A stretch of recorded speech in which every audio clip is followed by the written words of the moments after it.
Islam demands that we pursue peace. And I continue to believe that peace is possible. We are proof that peace is possible. Just the fact that we can come together like this. Yeah. When we first met, we did not think we could be friends.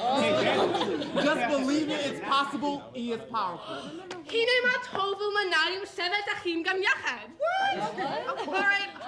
All right, it's a Hebrew song. It means how good it is, how sweet it is to come together as brothers and as sisters. It's from the Psalms.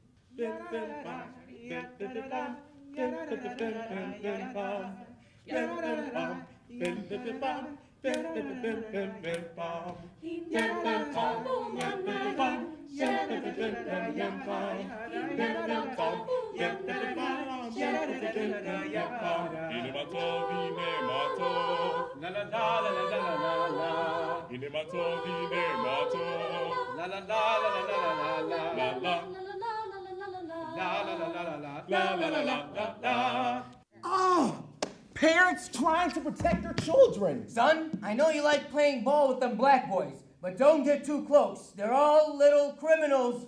I know you like playing with Mohammed, but I want you going over to his house. Those people are dirty. Those little Jewish kids cannot be trusted. They'll cheat you out of your lunch money. Those Hispanic kids are lazy. Asian kids? Oh, they think they're better than you. Biracial kids aren't really black. That boy is a sissy. Stay away from him. It's time to grow up.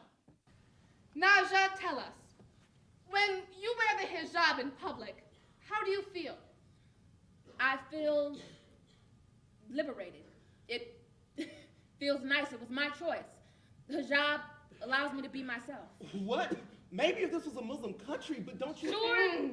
It was hard to deal with at first, the weird looks and the whisperings, but it's given me a stronger sense of who I am.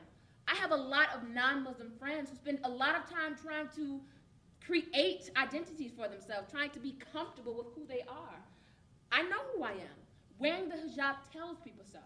As I wear the hijab, people accept me as a Muslim once they get to know me. Do they ask you any questions?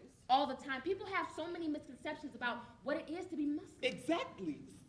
I feel it's my duty to correct them. Everything I do colors people's perceptions of Islam. Don't you ever get tired of answering questions? No, it just makes me want to educate myself more about Islam. You're telling me it's never caused you trouble? Well, once. Uh-huh. I was on a bus.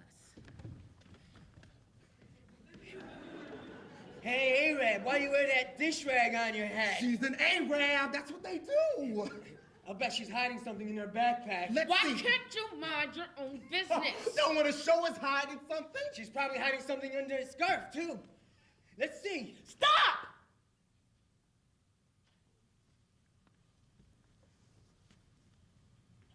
I guess I'm not always safe being me, but that won't ever stop me from being proud of who I am and in what I believe.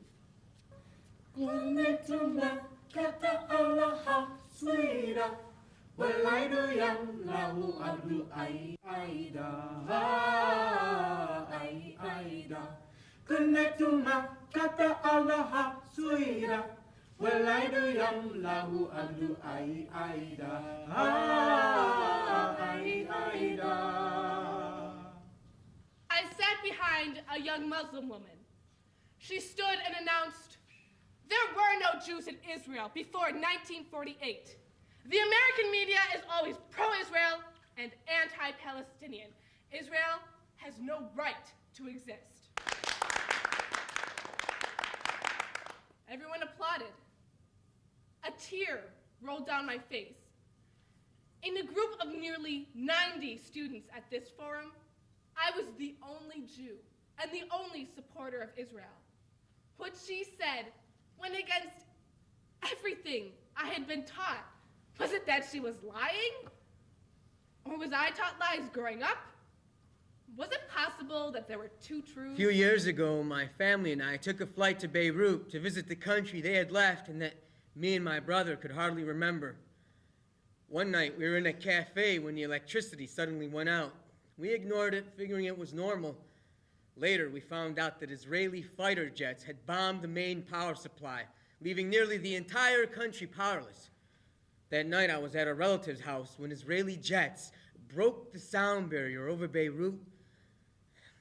It sounded like bombs, and when the windows cracked and shattered, it was as if we were hit.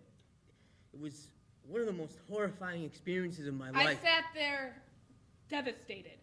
How could all of these students think that Israel has no right to exist?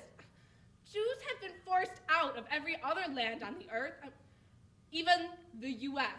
turned back ships of Jews fleeing the Holocaust.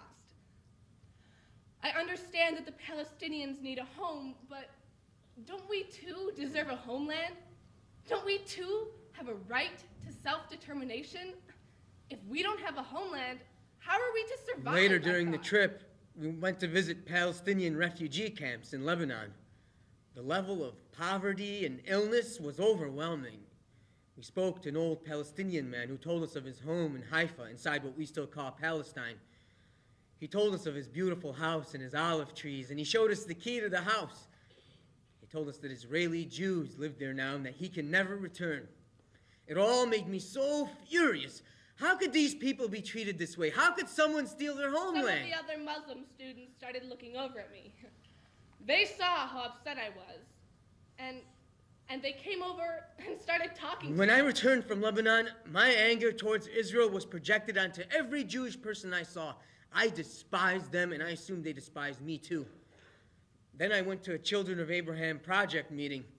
That was my first real personal contact with Jews. It turned out that they were actually human.